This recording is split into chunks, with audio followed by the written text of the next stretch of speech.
So I went, she told me to meet at the Concord Clinic around like 6 or 7. They didn't say I was going to be drawing blood. They didn't tell me anything. Oh, they just said show up. So I pull in the parking lot, no one's there, and Clarissa pulls up and she takes out we have little StemExpress rolly bags where you put the supplies. So she pulls that out, and there's, one nurse lets us in, and everything seemed normal. It's just like a little medical center. There's the lab, and then they have a little tiny path lab.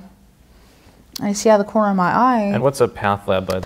Where they have, they bring the POC, which is the product of conception after the abortion procedure is done. They have the jars, or they have the clear pie dishes where they have to make sure that all limbs and the head are within the POC to make sure that the woman doesn't get sick. Right. Because it can potentially really harm. If a body part was left inside the patient yes, after that the can abortion, make it very they didn't get sick. all of it out. So the doctor has to okay it. Clarissa took me. She's like, "Okay, come over here," and So she hasn't told you anything. She's giving you no instructions yet of what's going to happen this day. I just followed her, and she took me into the path lab, and she starts putting gloves on, and I'm a little bit shocked because I just see a pie dish with all this blood in it. I'm trying to stay calm because I don't know what was going on. Yeah.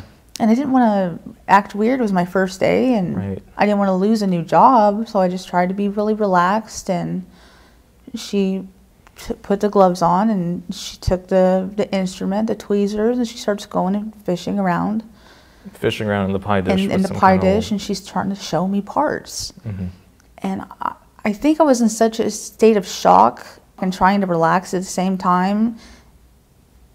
It didn't really feel real. Yeah. And she's showing me parts of, this is a leg, this is an arm. And then she says, put some gloves on. So I put the gloves on. And she hands me the tweezers. She goes, oh, can you show me some of the parts that I just showed you? I said, yeah. And I put the tweezers in. And I put on one of the limbs. And I've never felt this in my life. I felt the pain radiate through my hand.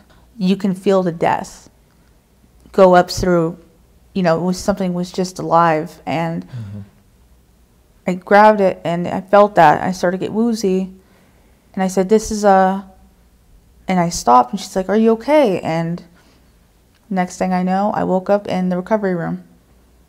I had blacked out, and one of the nurses was there, and she's like, oh, you're awake now? You okay? I said, what happened?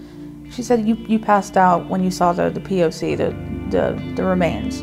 I said, oh, I'm so embarrassed. She said, oh, don't worry. Honestly, some of us never get over it.